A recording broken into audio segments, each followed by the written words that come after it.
2023 International Overdose Awareness Day is just this is on the screen. It's to recognize those that have gone unseen.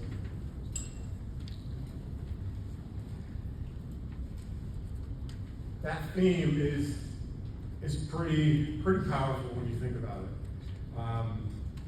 Not only are we going to honor those that have been altered by overdose this evening, folks in the audience, folks that aren't here with us anymore, but the family and friends, you folks that are here, that are grieving the loss of loved ones.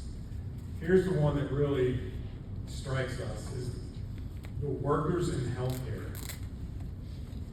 and support services extending strength and compassion. I think that's most of us in this room. We wouldn't be here without that. There are folks here that are paramedics. There are folks here that are nurses. There are nurse practitioners that are here that know that this addiction is a disease process. We need to treat it that way. If we don't, we're going to continue to lose folks over and over. The spontaneous first responders who selflessly assume the role of a lifesaver. Who's heard of Narcan? Everybody in the room, right? Yeah. All of us in here can be one of those first responders. Just not myself as a paramedic, just not Sierra as a paramedic. Everybody in here can be that first responder. So again, this is International Overdose Awareness Day. So it's just not happening here in little old Caldwell County. In 2020, there's about 284 million people that have used drugs in the past 12 months. That's a huge increase in 10 years, 26% increase. That next line is kind of the scary one. That opioids are 2/3 of those drug overdose deaths. 2/3. Were there other drugs involved with that? Probably. But opioids account for 2/3 of those. Opioid use in 10 years has doubled.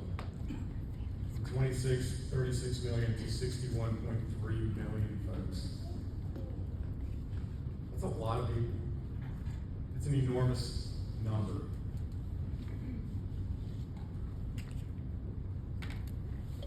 Individuals.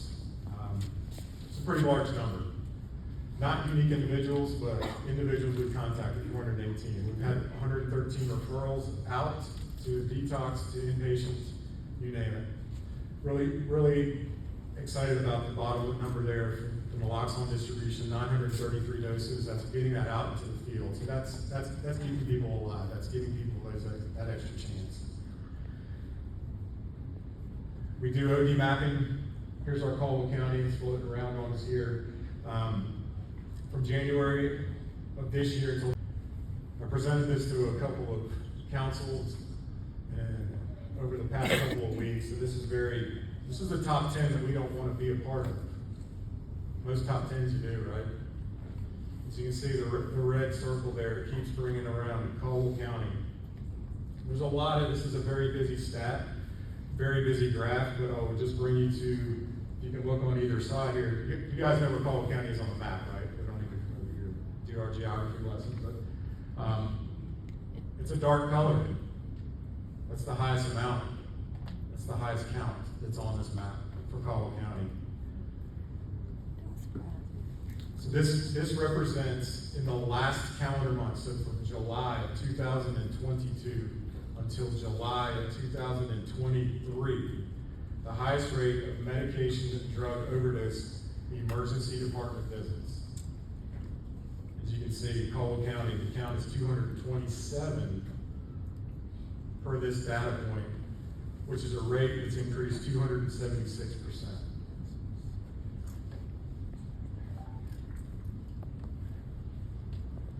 We can bring it down even further. Another top 10 that we don't want to be a part of. Same calendar year, July 2022 to July 2023. You can see where Caldwell County is geographically. And I do want to bring your attention to geography there as well. Look at our surrounding counties, the geography and the colors of those counties as well.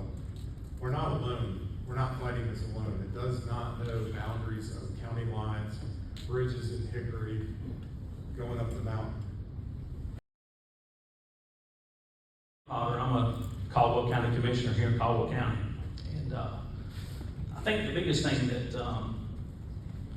my takeaway from this, and I hope that I can maybe bring some help to you guys and some awareness to this, is that for a long time, my wife and I were the parents who said they can stop if they want to.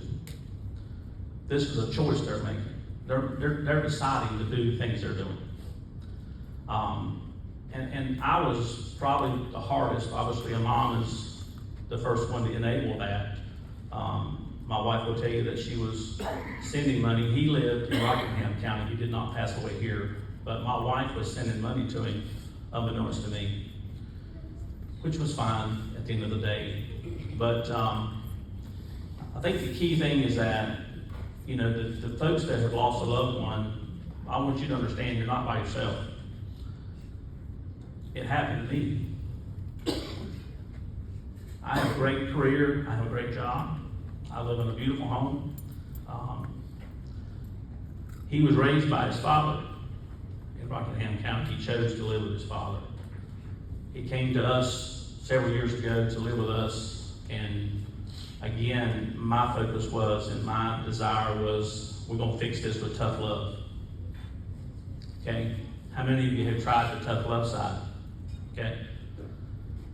It don't work. Because it just, in my opinion, I think it drives them further away. The tough love does. I've heard Ryan say this before. Hope. You can do the tough love, you can stop the enabling, but you gotta always give hope. There's gotta always be hope there. And when you take away the hope, it drives that person, I think, deeper away from us. Clint was a great kid. He worked hard. He struggled from the day he was about 18, 19 years old, somewhere in that vicinity. He was hooked on OxyContin. And that's where his demise started. About 10, maybe 15, maybe 12 years ago, he had a major heart condition, and he was put into Baptist Hospital for 3 months. He was septic. Dr. Lowry can probably tell me what the name of this is, but the flap on his heart got infected, and he had some major heart problems, and he didn't survive it. And we were kind of blown away by what caused all this. So we go up to the hospital to visit with him, and it was 2 months before we knew he was even in there. He'd been in the hospital 2 months, we didn't know it. So we go to see him, and I asked the nurse there, what causes this problem? And she said, intravenous drug use is where it comes from. So that's when we knew. We kind of knew he was doing pills, we kind of knew he was doing a few other things, but we didn't know that he had taken the intravenous drug side and was starting to shoot up the drugs. And then, probably about maybe 10 years ago, when the OxyContin got hard to get, it was difficult to get, he turned to heroin. We didn't know this until probably maybe last fall, he had gone into the heroin side. He got arrested for selling fentanyl to an undercover officer in Rockingham County. Part of the sentencing was, guess what? Had to go to rehab. Great thing, wonderful, fantastic. He's in rehab for 6 months. He's doing great. We're talking to him daily, getting phone calls, writing letters. Probably the most positive conversations that I've had with that young man in many, many years. Really felt good about it. He went to Dark Cherry, that's in Goldsboro, North Carolina. 6 months, he was clean. If you count the 2 or 3 months he was in jail, let's say he was clean 8 months. So you think, my gosh, he's gonna beat this, right? Well, Dark Cherry told him that he was gonna be getting out fairly soon. He was coming to the end of his treatment. But guess what they didn't do? Anybody got any idea? They didn't tell the family that he was getting out. They didn't give us a date of his release. They didn't tell him until the day it was time for him to go. They didn't give him an opportunity to use the phone. There's places we can take our loved ones to. We can take them to detox. We can do all this work, spend all this effort.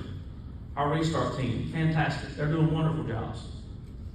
It's that next step. Once they make that first step out of recovery, we gotta find a way to fix that gap. There's a big gap there. And these guys will tell you that is my mission in life, to find that gap and fix that gap. I work hard, I push these guys, probably too much. But at the end of the day, that gap is what's killing our loved ones. Okay, Restart, everybody else, the hospital. Dr. Lowry is the Chief Medical Officer at Caldwell County Hospital. Thank you for being here.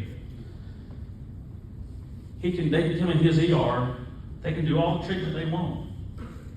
But then when you send them back home, it's when the failure happens.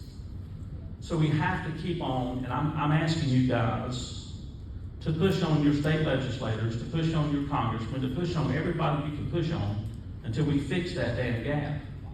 Because until we fix that gap, it's not going to get any better. Because all we're going to do is fill up the jails, fill up the ERs, fill up the rehabs. You know, right now, I saw an article the other day on the news. I think we have, I don't remember the total number of beds in North Carolina, but there's a big problem with finding staff to man those beds. So we've got places to put people, but there's nobody there to help them. There's no staff. So that staffing shortage is a big issue as well. But I was the guy, again, going back to what I said earlier, I was the guy who said, Narcan, all we're doing is enabling.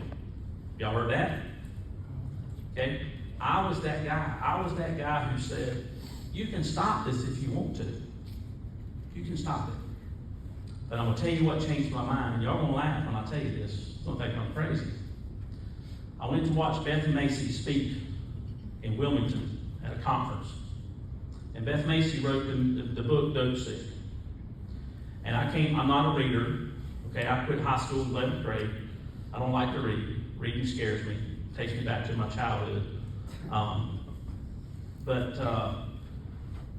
I went and spoke, listened to her speak, and I came home and I binge watched the Dope Sick on one Sunday afternoon. I watched every episode. And then I watched it again. So I watched every episode twice on a Sunday, from that morning to that evening. And even though that was a movie, and it was all actors, and they were all portraying someone else, there was a story there. And the story is that we cannot take away the hope. We cannot treat those people like addicts. I was at another conference here not too long ago, or a seminar, and the doctor said, it was a doctor speaking, he talked about diabetes. He said, if I told you I had diabetes, you wouldn't think twice about me. Right? How do we control diabetes? Yeah, medication. How else do you try to control it? You don't eat the things you're supposed to that you can't eat, right? So he talked about that in comparison, and it makes sense to me, because if I tell you I'm a diabetic, which I am, your opinion of me don't change a bit. But if I tell you I'm a drug addict, what do? You look down on me. You talk about me. You make me feel like I'm nobody, and there's no hope for me. So I think it's important that we try to send a message that these addicts are our family members. They're someone's son, they're someone's grandson, they're someone's best friend. They have family, they have friends. Someone's daughter. And I think that's important to understand, that we know this, right? Everyone in this room has been affected by it to some degree. We know that. But it's our job to not let our family's life be in vain. We have to go out and we have to stand up and we have to tell people our story. Don't be ashamed of it, okay? My wife and myself, we didn't talk about my stepson. There's people who didn't even know that my wife had a son because she was embarrassed by it. She was ashamed of it. She's not anymore, but guess what? It's too late to help him. It's too late to go do something for him, but we can help others. And don't be ashamed of this. Please don't be ashamed of it. We need you to stand tall and be proud of it and tell people that your son's an addict or your daughter's an addict or your grandson's an addict. There's a young lady in this room who I've known for a long time. Didn't know that her son was an addict until she told me after all this stuff started happening. So we can't be ashamed of it. I'm no better than anybody else. But I want you to know that if it can happen to me, it can happen to anybody. And that's why I'm here. People look up to me. I'm an elected official in this county. And people look to me as a leader. They look to me as somebody who they feel like is a leader in our community. And I wanted to come tell you my story so that you would know that you're not alone. You're not by yourself. There's help for you.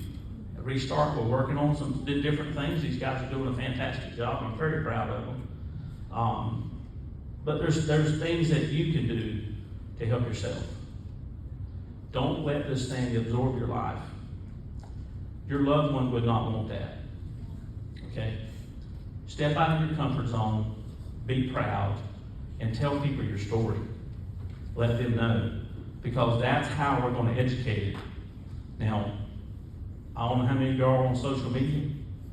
I'm on there a lot, and it makes me so angry when I see somebody going on there bashing an addict or talking about why are we giving out this Narcan? Why are we doing this? Well, I can tell you that if you had a son or a daughter that was an addict, you'd understand why Narcan's a good thing to give out. My stepson had Narcan within his reach when they found him at 3 o'clock in the morning, dead. There was Narcan sitting there. But guess what? He was all by himself. He died alone. He couldn't Narcan himself. But in many cases, how many of you have Narcan in your pocketbook right now? Okay? If you don't have it in your pocketbook, or in your car, in your truck, please get some. See these guys, they'll give it to you. They'll teach you how to use it. I was in Walmart here just a few weeks ago, and I'm going to be finished up here shortly. And I heard it got off was noise, so I went to use the restroom, and while I was in there, there was this gentleman moaning and groaning and making all kinds of noises, and I wasn't sure what was going on. I peeked through the door of the stall, and he was sitting there, had his clothes on, and he was overdosing right there in Walmart in Great Falls. I didn't have any Narcan. I couldn't help him. So the first thing I did was tell the manager, and they checked on him, and he wasn't completely gone out of it, but they were able to give him some help and get him, I guess, Narcan or get EMS to him. But if you don't have Narcan, make sure you talk to these guys, get you some. We got to change people's opinion about addicts. Homeless people's the same problem. Okay, most of your homeless population have drug problems. I would say that probably 90-95% of them are drug addicts or alcoholics. I grew up in an alcoholic family, so drugs are bad. Alcohol's bad, but this opioids and this fentanyl and the things that you're seeing out there in the world today is a lot worse. But listen, thank you for allowing me to come and speak to you. I'm extremely sorry for your loss. I know how it feels. Never thought I'd say that, but I do. I know how it feels. And it was my stepson. And I don't feel like I did enough for him. Because I know all y'all feel that same way, right? We all feel like we could have done more. Well, you can't hold the guilt. Don't hold on to that guilt. Because it's not good for you, it's not good for your family. And that loved one wasn't doing the guilt's not going to get you anywhere. But again, if you want to speak to me alone, I'll be here the rest of the evening. You can call me, you can talk to me. I just want you to know you're not by yourself. We love you. We care about you. Get with these Restart guys. If you have family members, friends that are current addicts, please talk to them. We want to help. Thank you guys, and God bless you.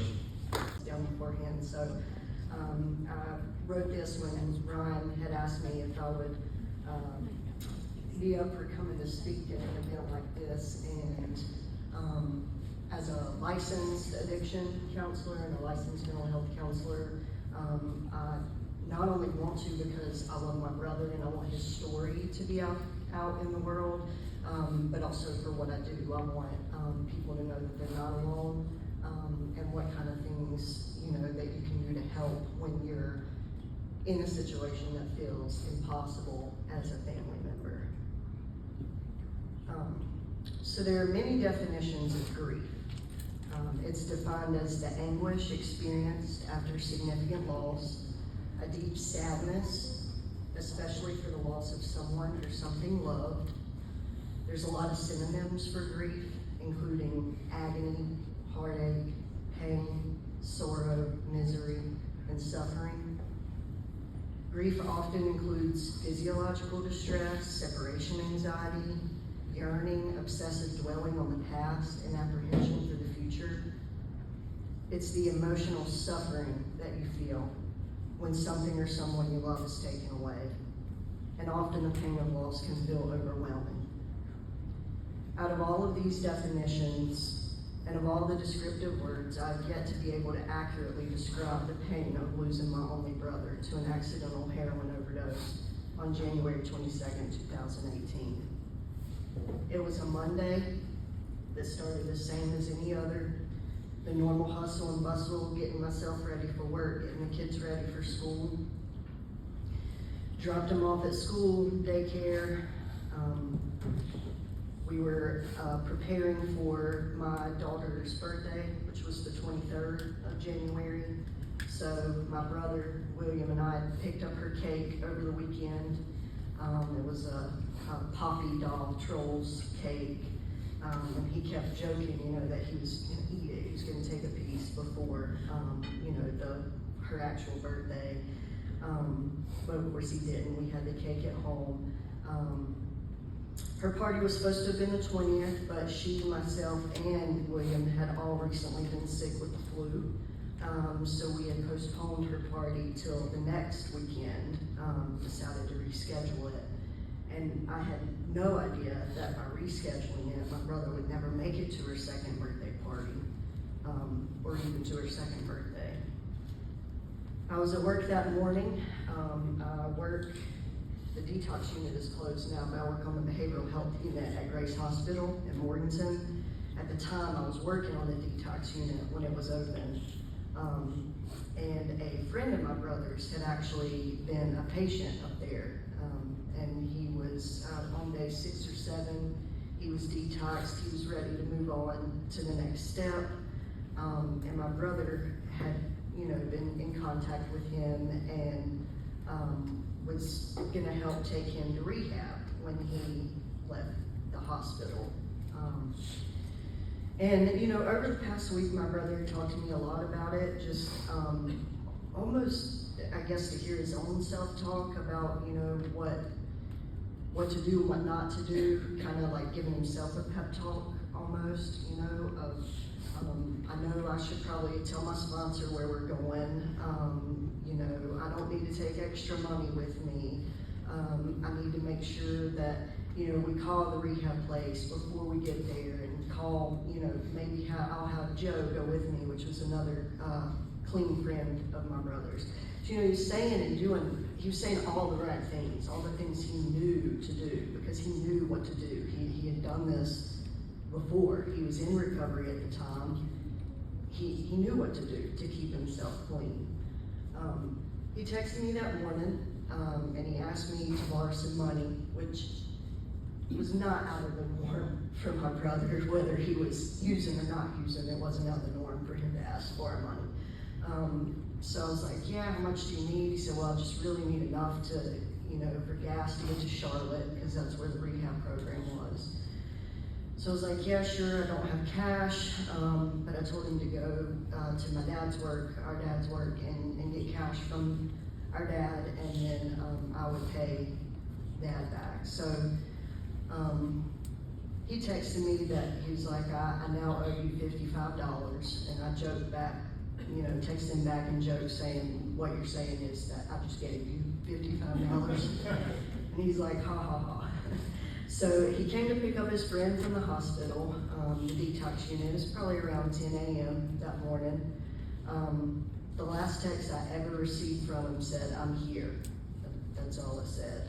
And I told the nurses, I said, you know, his ride's here.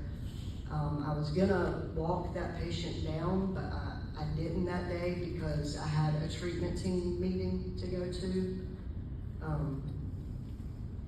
So I went to treatment team, and I missed really the last opportunity that I would have had to see my brother alive that day, and I have no idea why. You know, those questions, why, has just been sort of a song on repeat, playing over and over in my mind since that day. The questions, the regrets, all the words left unsaid, they're all just like bursting at the seams, ready to come out with nowhere to go. I didn't hear from my brother the rest of that day. He had planned to take this person to the rehab program in Charlotte. So in the back of my mind, I figured he was busy with the drive and helping this guy get settled. I was busy at work, finished my day at work, running errands on my way home, picked up my kids from daycare, started supper, went through all of the sort of normal Monday things you do, getting home from work. Kids playing, eating dinner, getting baths, cleaning up, watching shows, getting the kids ready for bed. I just laid Kennedy down for her to sleep. Laid her down in bed, and I was laying beside of her so she could, you know, drift off to sleep.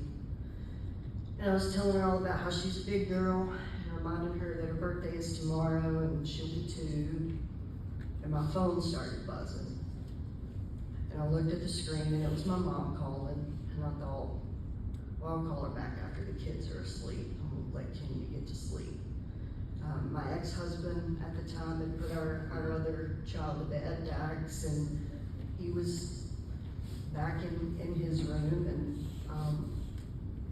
I started, you know, singing to Kennedy and trying to get her to sleep again, and my phone started buzzing again. And when my mom called back to back, she never does that. She would text if she needed something. So my phone started buzzing again, and I thought, man, something's not right. Something's probably wrong. So when I answer, I initially think that she's laughing loudly, and it took my brain a second to process that she was sobbing loudly. And it took her a minute to speak the words, and they still didn't quite register in my brain. She said, "It's William. He's gone. He's passed away. He's gone." Now, I have no memory of the next hour. I had been told that I was screaming, but I kept screaming, which explains why my voice was hoarse for days after this. I have no memory of getting dressed, no memory of how or when we drove to my dad's house. But the next memory I have, see, my brother lived with my dad at the time. And my dad cuts his phone off at night because he gets up and he was delivering newspapers at the time, so I knew I wouldn't be able to get a hold of him by phone. So the next memory that I have is waking up my dad out of a deep sleep and telling him that his son was gone. And he kept asking, "What? Are you sure? Are you sure it was him? Keisha, are you sure?" And I wanted to not be sure. I really wanted to not be sure. And I told him, "Yeah, I'm sure, Dad, but, you know, Mom talked to the doctor, and we've got to go to Charlotte to identify his body." And I went into my brother's room, hoping that I would find him laying there, you know, like this was all just some really just terrible dream that I was having. And then I would find him in his bed asleep, and I could go back to sleep and realize this had all been a nightmare. His room was just the way he left it that morning. So I laid on his bed, soaking his pillow with my tears. My mom had told me on the phone that we did have to drive to Charlotte to identify my brother's body. So her and I were gonna go. My dad couldn't go. He wanted to remember my brother, how he had saw him earlier that day, smiling and happy. And I don't remember the drive to Charlotte. I only remember arriving at the Charlotte, Maine, and going through the ED. And we spoke to the doctor that had worked on my brother, and some of the things that stick out, I don't remember every word she said, but she used the word expired. If you're in the medical community, don't use that word with families. It's a terrible word to use with a family that had just lost a loved one, but I do remember her using that word, that he expired at 6:19 p.m. We were asking her questions. She briefly spoke to us and just explained that my brother would legally have to have an autopsy due to the fact that he was only 30, and there was no obvious cause of death. She said he was brought in by EMS as a code blue, meaning they were actively doing CPR when he arrived. She explained that the 911 call came from a friend of his, and they were at a hotel off of North Tryon in Charlotte. And when EMS arrived around 5 p.m. at the hotel, that my brother was already blue. He had a faint pulse, but he was not breathing. And so I asked if she knew what caused his death, and she said that she can't be certain, but she had thought then that it was likely an overdose, but she couldn't be certain until the medical examiner examined the body. She explained that although my brother's friend came to the hospital with him, he offered very little information other than having a history of heroin use, which I know the friend that went with him. And initially I was angry, but I think that was just the pain of losing him and the grief, because he was scared too. I mean, they were both getting high at a hotel in Charlotte, and my brother's dead. So the fact that he even showed up to the hospital at all with my brother was, to me, more than I think a lot of people would have done in that situation. And he told him, he did tell the hospital that he had a history of heroin use, which I feel like was his way of saying, you know, this could be an overdose, without saying we were using it and he overdosed. So I asked her if they had used Narcan, because I was afraid that maybe if they didn't have enough information, they wouldn't have given Narcan, but she said they did. I think she told us they had used in upwards of like 12 milligrams or more of naloxone or Narcan. They did CPR for over an hour, and they shocked his heart at least twice in the EMS on the way to the hospital, and the doctor called his time of death at 6:19 p.m. So we waited for what felt like an eternity to see his body, and this whole time in the back of my brain I'm thinking, they got it wrong. There's some horrible mistake. I mean, we'll go in there, we won't recognize who this person is, and it'll be relief, and we'll say, I'm sorry, you know, you got the wrong person. You know, I held on to that in the back of my mind.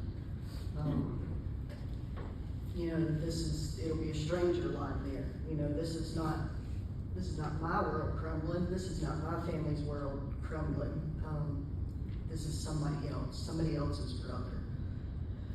And we were led into this small, tiny room by the hospital chaplain and a security guard. My mom had to be held up. Her knees gave way as we went into the room. And all hope that they had got it wrong. There was some terrible mix-up or mistake. It was shattered in that moment because there he was. That was my brother. That was my best friend. And what they didn't warn us about is that when a body goes to the medical examiner, you're not allowed to remove things from the body, medical equipment. So when we went in and he was laying there, you know, his lips were blue, but he still had an intubation tube down his throat with the tube out of his mouth. He still had IVs in both arms and in his leg. He still had the stickies from being shot on his chest when we went in there. And as we were holding his hand and kissing him, the temperature of the room being warm, he was ice cold where they had him in the freezer. But it started to warm up his body and his nose started to bleed. And I thought, how can he be dead if his nose is bleeding? And that's warm blood coming out of him. So, you know, this can't be real, you know. Look, his nose is bleeding, he's alive. And so I got a paper towel and I was trying to stop it from running down his face, but was told by the security guard that I couldn't touch the body, that anything that was on the body or any fluids that were on the body had to be left alone for the medical examiner. So what this meant was that my brother's body would have to be examined by the medical examiner in Mecklenburg prior to any funeral or cremation services we would have in Byrd County. So I kissed my brother's head as many times as I could during that short time, and I held his hand. I apologized for not being there in his final moments. I apologized for any and everything that I'd ever gotten wrong in our relationship. And I told him goodbye.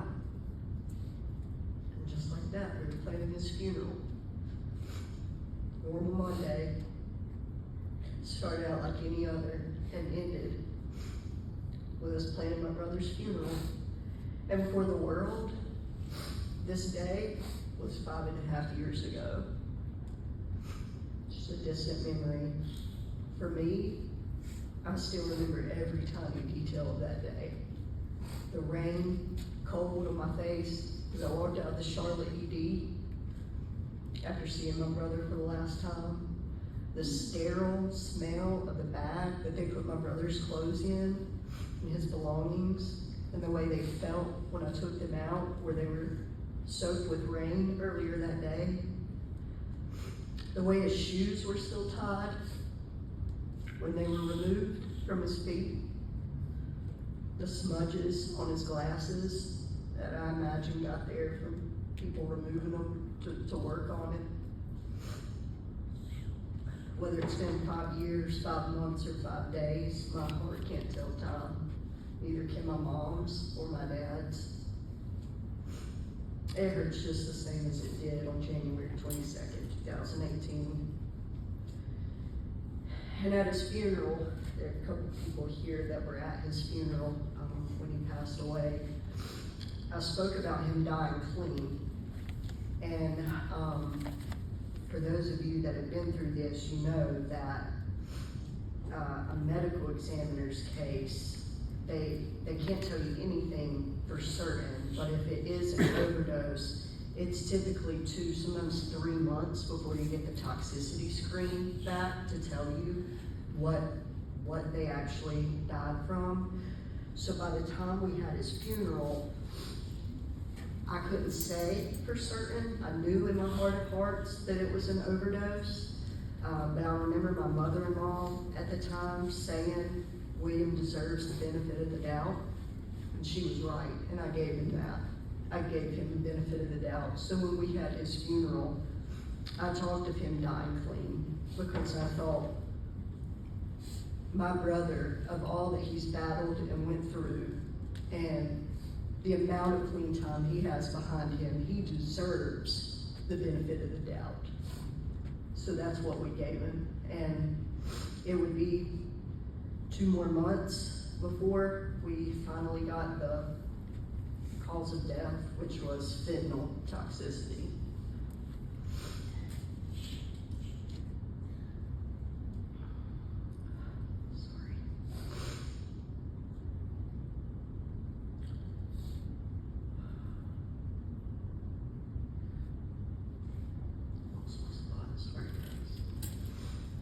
In the summer of 2017 was the first time that I knew my brother had injected heroin. He had been using drugs since high school, and really the reason that I picked the major that I did and went into the field that I went into was in large part because of him and his struggles.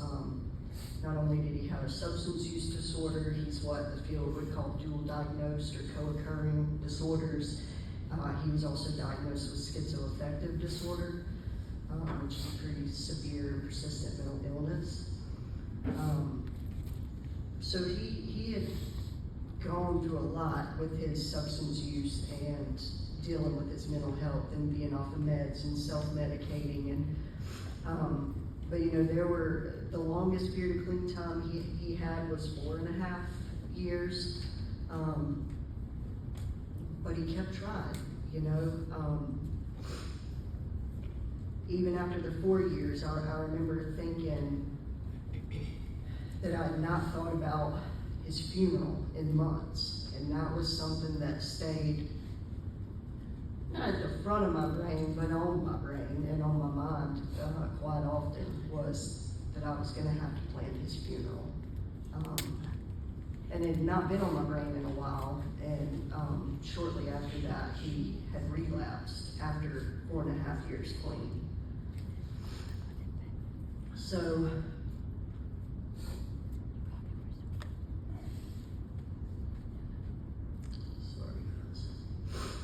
I guess my point is that there's no amount of education that can save somebody.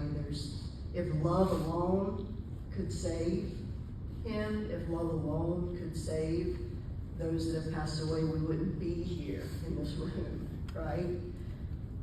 But it can't. And there's no amount of love that's ever gonna be enough to save him. I've been there for every moment of his life, the good and the bad. I've drove to trap houses to pick him up. I've committed him to hospitals when it needed to be done. We've been on trips to the beach and the mountains. I've been there for the highest highs and the lowest lows. And if love alone could have saved him, he would be here today. Addiction is a family disease. The symptoms, the pain, the suffering, they move effortlessly and fluidly through all of those that love the addict.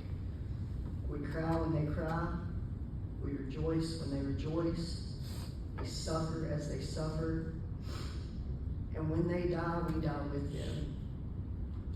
Our identity as a mother, father, sister, brother, we die 1,000 times over with every missed family gathering, every missed birthday, every single time that they should be here in the north. No matter what I do, my heart will always look for him. I miss him more than I could ever put into words. And losing William was devastating and life-changing, and a piece of me died with him that day, but I can't and I won't live in shame. I was proud of my brother. I'm still proud of my brother.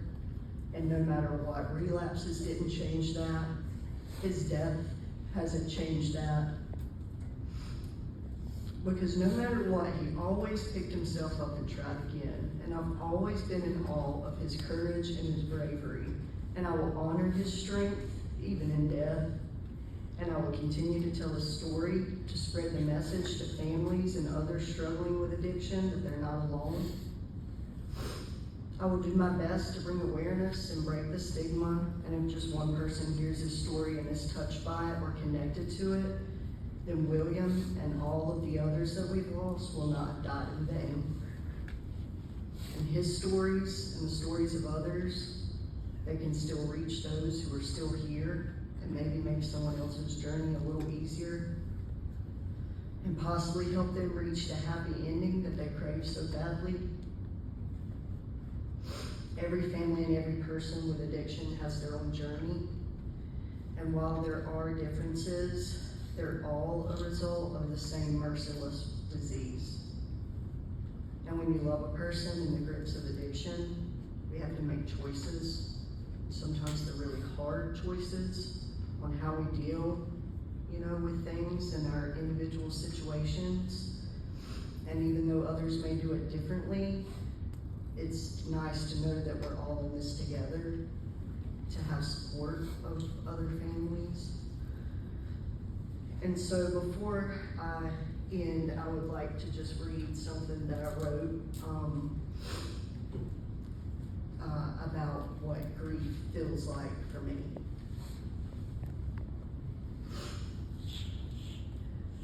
I hear the person in front of me order coffee the way you like it. I miss you, and I need you. And just like that, the simmering rage of unfairness that constantly burns because you left too soon explodes into an all-consuming fire. It spreads far too fast, burning way too hot to be put out. I'm completely engulfed in the flames within seconds. I start running, terrified that it will consume all of me. With every blister, I try to reason with it, but it can't understand me. Soon the heat evaporates all rationality, and I am left with only the coldest and deepest of despondent thoughts. As each layer of my skin is melting, I'm screaming for someone to put out the flames.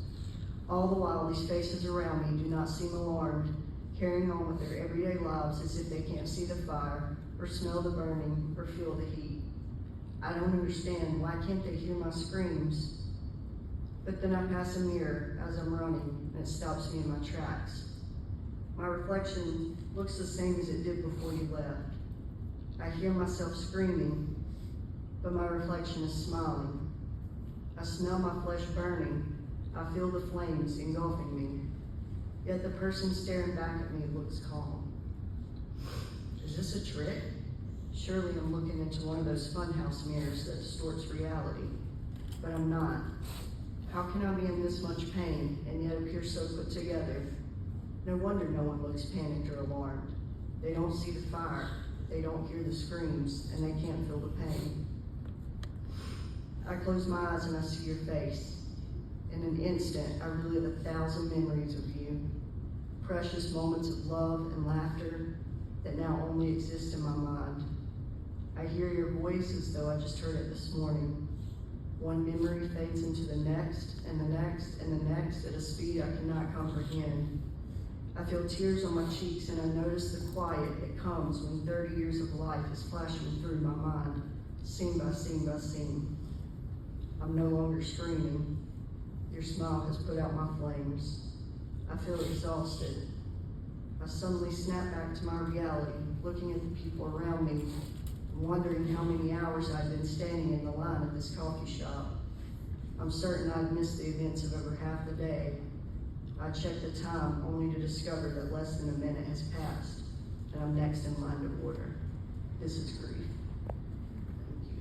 You lose your parents, you become an orphan, or you lose a sibling, you just become the girl who lost her brother. On September the 12th, I became just that. The girl lost her brother to his addiction. At 3 a.m. I got a phone call from my mom. She had called me many times. Answered the phone, her first words were, "It's Dad, please call." He was military.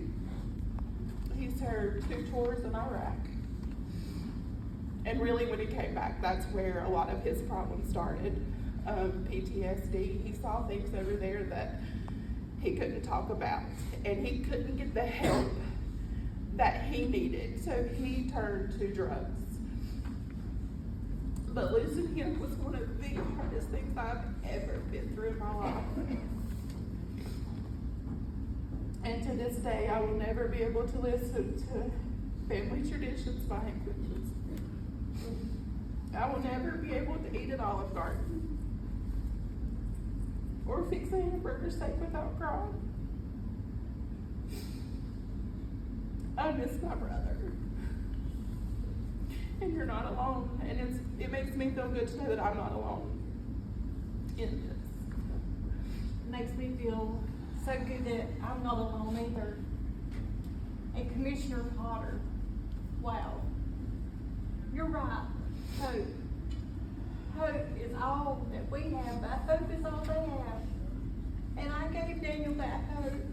I never gave up on him. Found out that the ambulance was called at 11:26.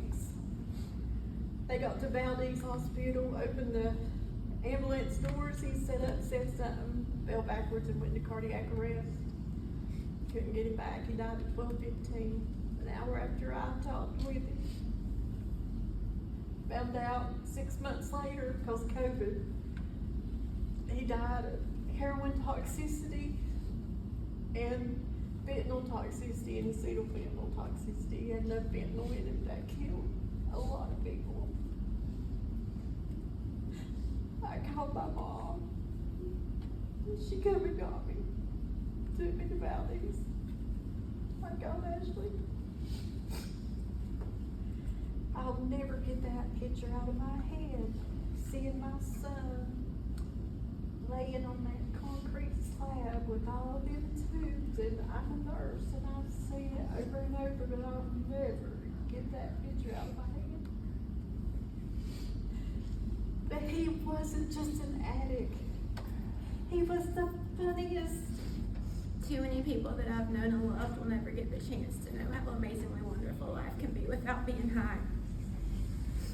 That's why no matter how stressful and crazy my life can seem some days, I try to remember to stop and thank God for giving me the second chance, and to be grateful that I can experience the everyday craziness that is life. Tuesday, April 25th, 2023, my life was forever altered. Like so many others we've lost, I made the decision to get high one last time. My excuse was I was going to treatment and I deserved to get high again. I could use those excuses that nobody was there, that I felt alone, but they were just excuses. I wanted to get high.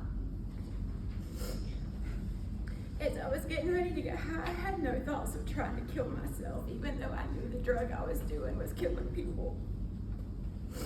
I told myself I won't do much, I don't want to overdose. And those are the last thoughts that I can remember before coming to surrounded by paramedics, bringing me back from an overdose. If God had not put those paramedics in my life to get me Narcan, I would have never had this second chance. RESTART is an amazing program because when I got to the hospital, Ron and Jenna were there. They were there to advocate for me, and they stayed with me until I don't even know what time they left. And they came back the next day to make sure I was okay. I've tried to get clean more times than I can count, but the feeling that I had when I woke up from that overdose is one I will never forget. I could see so clearly that God was giving me another chance. And if those people, if the person that had found me had not found me, if I'd not been administered Narcan to bring me out of the overdose, if God had not allowed those things to happen, I wouldn't be here. I was blessed with a precious baby boy, Gabe. He's 19 months old. If I had died that night, I would have never had the chance to be the mom my little guy deserves. I got married July 1st. And if I had died that night, I would have never gotten the chance to marry the man who's loved me through way more than any one person should have to endure. After the overdose, I went to treatment at Bethel Colony of Mercy, and there I learned that God is full of grace and mercy and forgiveness, and that I am forgiven and loved by God, faults and all. I am truly grateful that God put the ones in my life who brought me back that night, so that I could grow and learn to love my life without drugs. Thank you. All the resources here tonight. Again, thank you so much for coming. For our speakers that are still here, much had to go to that youngins at home. We're so grateful that you're here, and we're so grateful that you came to speak. I'm sure there's a lot of other folks in the crowd that could probably speak as well. Next year.